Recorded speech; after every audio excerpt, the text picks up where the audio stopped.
કે જે 1857 નો સંગ્રામ હતો, તો એ સંગ્રામ એટલે કે આપણા ગુજરાતમાં એ સંગ્રામની શરૂઆત. ગુજરાતમાં કે 1857 નો સંગ્રામ છે એની શરૂઆત થઈ. તો એમાં જોઈએ તો ગુજરાતની અંદર સૌપ્રથમ વાર અમદાવાદની 7મી લશ્કરી ટુકડી જૂન 1857 નો સંગ્રામની શરૂઆત કરી. આયા તો ગુજરાતમાં સંગ્રામની શરૂઆત ક્યારે થઈ હતી? જૂન 1857 નો. બરાબર. અને કોણે કરી તો કે અમદાવાદમાં 7મી લશ્કરી ટુકડીએ ગુજરાતમાં શરૂઆત કરી. હવે એ સિવાય જોઈએ તો પંચમહાલમાં, બરાબર, પંચમહાલના દાહોદ જે જૂનો અલગ બની ગયો છે, બરાબર, તો એ સમય સાથે છે. તો પંચમહાલ, દાહોદ, પછી એમને ઝાલોદ, ગોધરા વગેરે બધામાં જુલાઈમાં સંગ્રામની શરૂઆત થઈ. એટલે કે ત્યાંના સ્થાનિક લોકો હતા એ સંગ્રામમાં જોડાયા અને ત્યાંની જે સરકારી કચેરીઓ હતી એના ઉપર કબજો કર્યો અને આ સંગ્રામ થયો એની શરૂઆત કરી. પણ એ અંતે એવું થાય છે કે જે સરકારી દળો એટલે કે અંગ્રેજ લશ્કરી ટુકડીઓ આ જે બધા ક્રાંતિકારીઓ હતા એમને હરાવે છે અને અંગ્રેજ લશ્કરી દળો છે એમનો કબજો ફરીવાર આવી જાય છે. અને અંતે આ જે પંચમહાલના નાયકરા જાતિના લોકો છે, બરાબર, તે 1 વર્ષ સુધી આ સંગ્રામમાં જોડાય છે. 1 વર્ષ સુધી આ સંગ્રામમાં પોતે પોતાનું યોગદાન આપે છે. હવે ત્યાર પછી એ સિવાય ખેડા જિલ્લાના આણંદમાં, બરાબર, આણંદમાં અત્યારે અલગ જિલ્લો બની ગયો છે. તો આણંદના મુખી ગરબડદાસ, બરાબર, ખેડા જિલ્લાના જે આણંદના મુખી ગરબડદાસ અને પછી કોડી અને જે ગાયકડા આ જાતિના આશરે 2000 જેટલા લોકો છે એ આ સંગ્રામમાં જોડાયા હતા. અને એ બધા જોડાયા તો એ નેતૃત્વ કરવાવાળા એટલે કે ખાનપુરના ઠાકોર જીવાભાઈ, બરાબર, એમની પાસે જાય છે અને આ જે ખાનપુરના ઠાકોર છે જીવાભાઈ એ આ બધા જે સેનાનીઓ છે એમનું નેતૃત્વ સંભાળે છે. હવે એને આ જે જીવાભાઈ નેતૃત્વ સંભાળે છે તો એમને જોઈ ત્યાર પછી એમના સાથી એટલે કે માલાજી જોશી અને કૃષ્ણદેવ એટલે કે કૃષ્ણદાસ દવે આ બે વ્યક્તિઓ પણ આ સંગ્રામમાં જોડાય છે અને ગુજરાતમાં ખેડા જિલ્લામાં આ સંગ્રામની શરૂઆત થાય છે. ત્યાર પછી બીજો જે 16 માઇલ દૂર ચાંદુ એટલે કે ચાંદવ, બરાબર, જે ગામ છે ત્યાંના જે સ્થાનિક લોકો છે એમને પણ સંગ્રામની શરૂઆત કરી હતી. હવે એમાં જોઈએ તો એ સ્થાનિક લોકો છે કે નાથાજી અને યામાજી આ બંનેની આગેવાની હેઠળ, બરાબર, કે ઈડરના જે ચાંદુ ગામ છે ત્યાંના લોકો છે તે નાથાજી અને યામાજી આ બંને એટલે કે આ બે વ્યક્તિના નેતૃત્વ હેઠળ આ સંગ્રામમાં જોડાય છે અને ગુજરાતમાં સંગ્રામની શરૂઆત કરે છે. ત્યાર પછી ઓખા મંડળ અને બારાડી વચ્ચે, બરાબર, એટલે કે એ સમય દરમિયાન જે ઓખા મંડળ અને બારાડી વચ્ચે જે નંદાણા ગામ, બરાબર, અત્યારે પણ છે, તો ત્યાં એ સમયે અંગ્રેજ લશ્કરી ટુકડીની છાવણી હતી. એટલે કે ત્યાં અંગ્રેજ લશ્કરી ટુકડીઓ ત્યાં રહેલી હતી, એની છાવણી હતી. હવે એને જોઈ 4 ઓક્ટોબરના રોજ, બરાબર, એટલે કે 4 ઓક્ટોબરના રોજ જે ડોનાવલ એ નૌસેનાનો અધિકારી હતો એ સમયે, બરાબર, તો એ નૌસેના એટલે કે પોતાનું સૈન્ય લઈ અને જે બેટનો જે ખાડી છે બેટની ખાડી ત્યાં પોતાનું સૈન્ય રાખી દીધું છે, પોતે અધીરો થાય છે આક્રમણ કરવા માટે. અને પરિણામે 4 ઓક્ટોબર 1857 નો પોતાનું સૈન્ય બેટની ખાડીમાં રાખે છે. હવે એમની સામે દ્વારકાનો કિલ્લો હોય છે તમને. હવે દ્વારકાના કિલ્લામાં એ સમય દરમિયાન વાઘેરોનું શાસન હોય છે, બરાબર, અને ડોનાવલ છે તે ચેતવણી આપ્યા વગર પોતાનો તોપગોળો છે એટલે કે તોપ ચલાવવાની આદેશ આપે છે.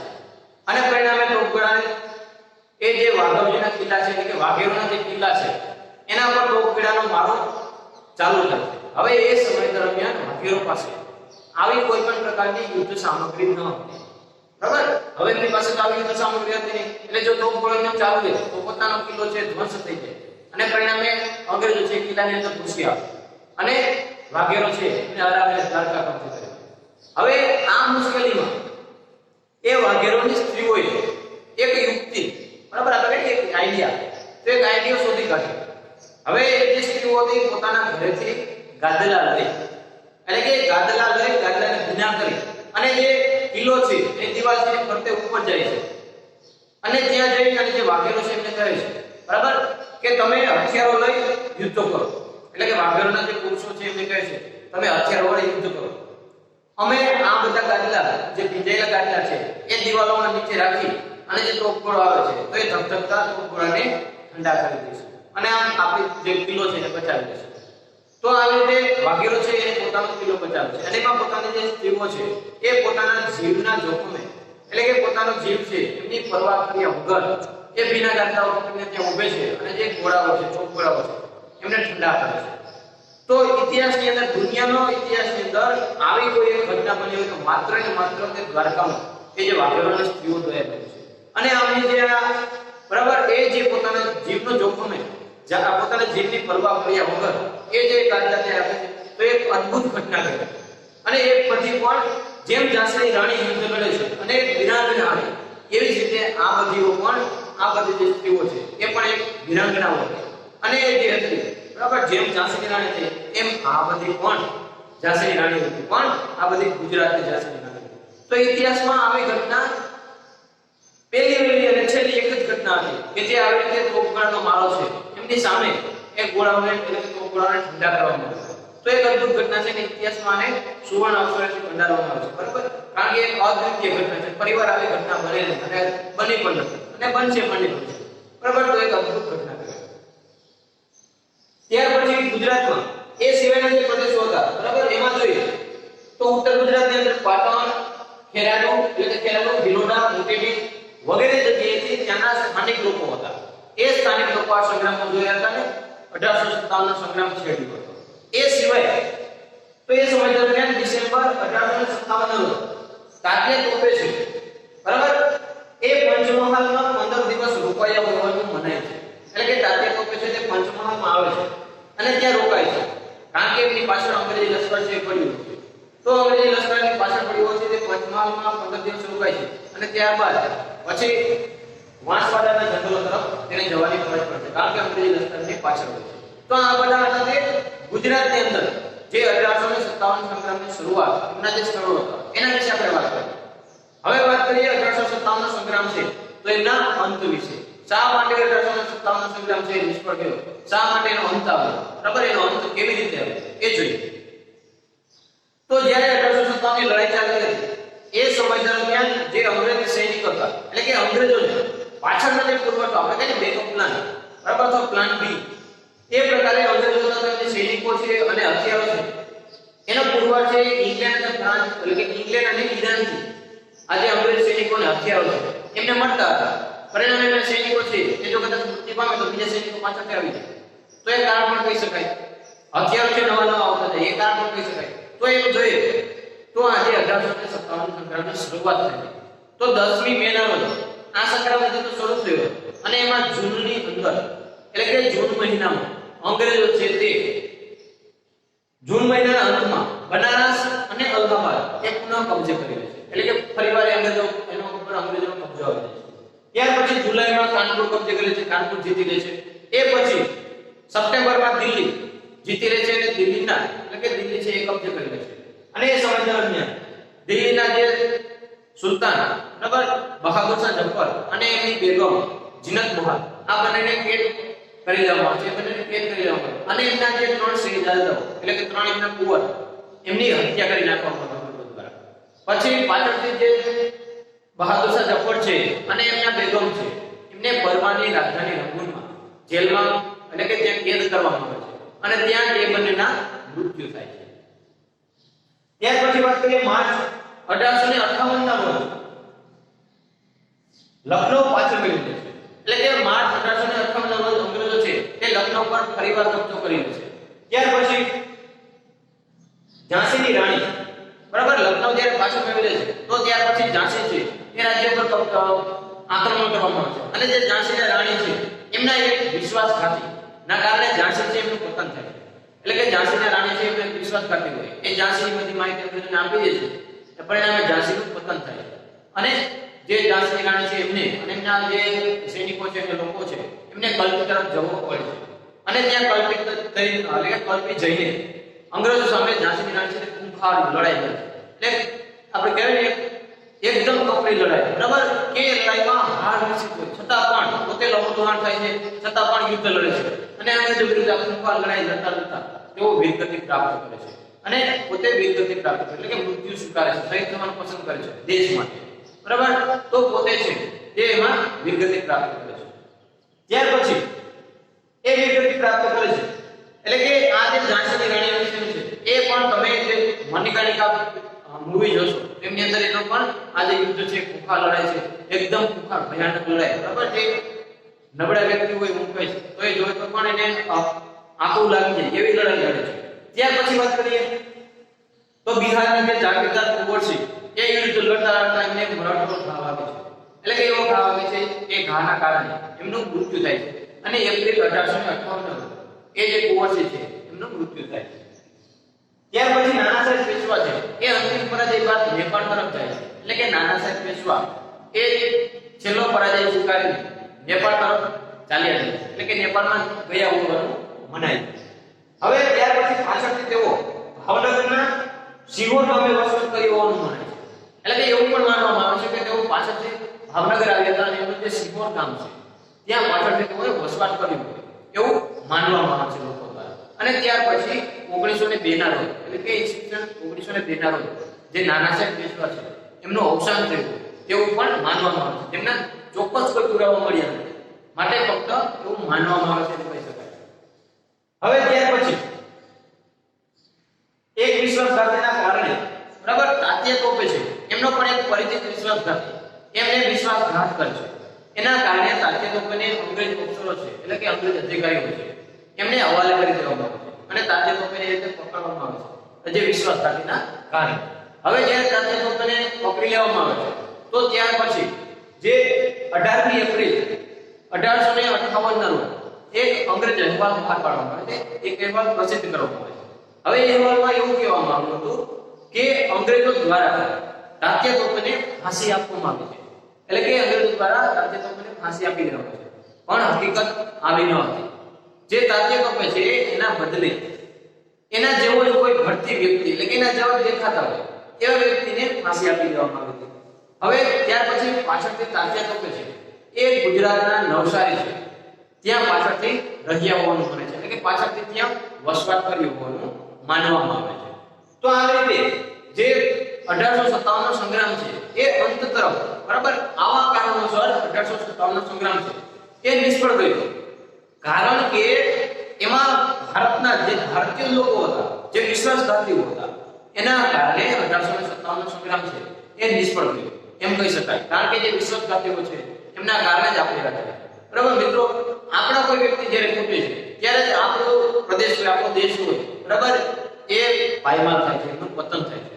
તો અંગ્રેજો શાસન કરવા એમાં પણ એ જોવા મળે છે વિશ્વાસઘાતીના કારણે જ, બરાબર, લાલચમાં આવીને વિશ્વાસઘાત કરે છે અને ખૂટી જાય છે. પરિણામે આવા જે સંગ્રામો છે એ પણ નિષ્ફળ જાય છે. અંગ્રેજો જેવા જે ક્રૂર યુરોપિયન પ્રજા, બરાબર, ભારત ઉપર શાસન કરે છે. તો આ રીતે હતો 1857 નો સંગ્રામ એ એમનો અંત.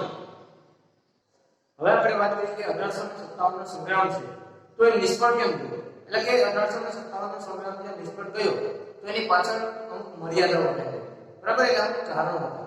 તો અહીંયા આપણે હવે કારણો છે એમના વિશે જાણીએ, એમની ચર્ચા કરીએ, બરાબર, કે 1857 નો સંગ્રામ છે તો એ નિષ્ફળ શા માટે ગયો? હવે એમાં જોઈએ તો એમાં જે અમુક મર્યાદાઓ છે એમાં તો સંતુલનનો અભાવ, એટલે કે જે 1857 ના જે સેનાનીઓ હતા, બરાબર, જે ક્રાંતિકારીઓ હતા, એમાં સંકલનનો અભાવ હતો, એટલે કે જોડાણનો અભાવ હતો. જે વેરવિખેરાયેલો હતો, અલગ અલગ છૂટોછવાયો હતો. કેન્દ્રીય નેતાગીરીને બદલે સ્થાનિક નેતાગીરી, બરાબર, અને જ્યાં તાકાત ઓછી પડતા, બરાબર, નવી તાકાતની કોઈ પણ સુવિધા ન હતી.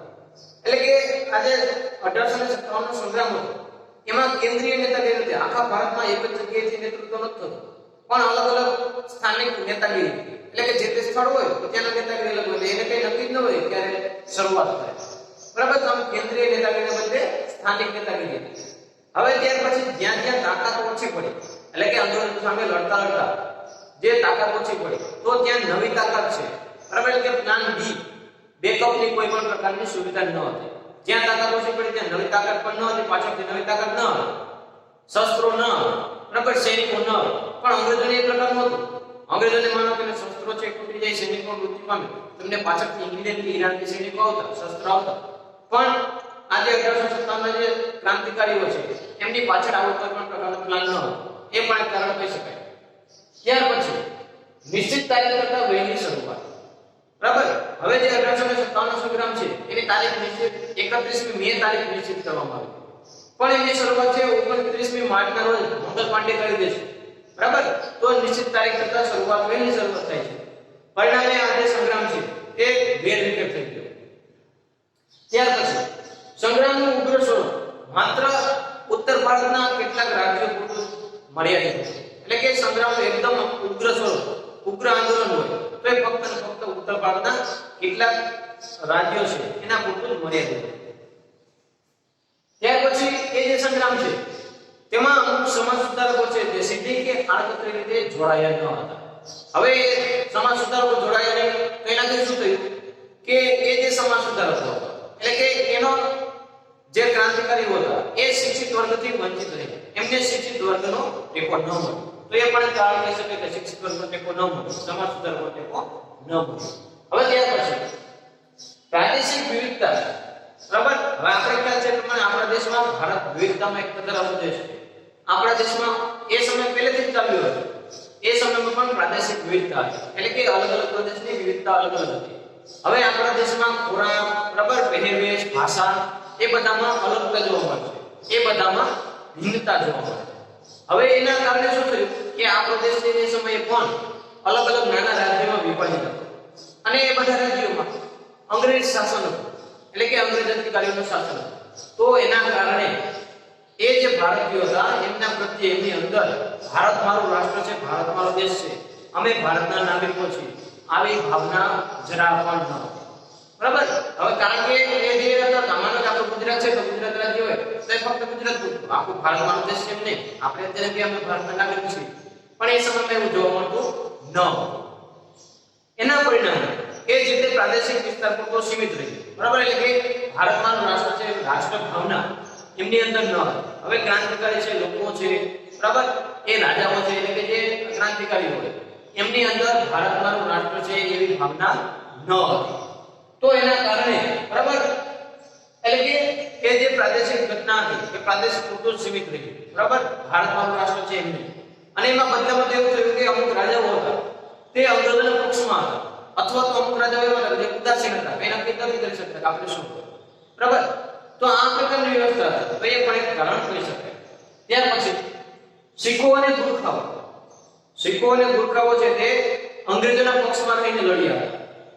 અને જે શીખો અને ગુરખાઓ છે એ અંગ્રેજોના પક્ષમાં રહીને લડે છે અને પોતે આ જે 1857 નો સંગ્રામ છે એને નિષ્ફળ કરવામાં શીખો અને ગુરખાઓની મહત્વની ભૂમિકા રહી હતી.